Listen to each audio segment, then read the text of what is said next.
Au travail, le pervers narcissique, que l'on peut définir comme l'échelon intermédiaire de la construction du parfait parano en construction-déconstruction, quel que soit son statut professionnel, cherchera la reconnaissance et l'admiration de ses collègues. Bien sûr, pour cela, il faut qu'il divise. Il jouera donc un rôle avec l'ensemble de ses interlocuteurs. Si les chefs sont statut de prédilection, il sera un vrai tyran. Par contre, rien de ce que vous faites ne sera jamais parfait. Car si votre perfection lui plaît, c'est qu'elle est sienne. Comme disait l'autre, vous rentrez dans son bureau avec une idée, mais quand vous en ressortez, cette idée est la sienne.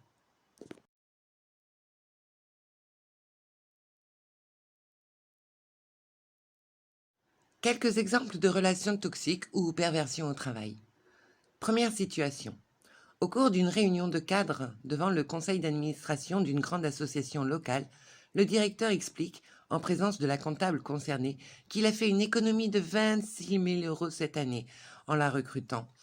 En répétant cela plusieurs fois, afin de glorifier ses propres qualités de gestionnaire, cette comptable finit vraiment par apparaître comme une denrée qui ne vaut pas cher. Deuxième situation.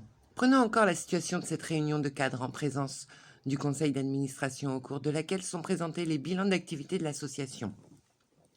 Lors du visionnage d'un PowerPoint réalisé par l'un des chefs de service, la directrice du secteur concerné dira sans cesse que c'est son travail.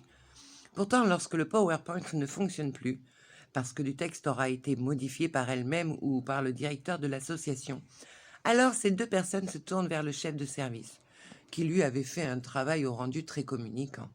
Le chef de service en question s'est tout simplement fait voler son travail, puis se trouve acculé et mis sur le banc des accusés, comme responsable quand un dysfonctionnement créé par ses supérieurs hiérarchiques apparaît.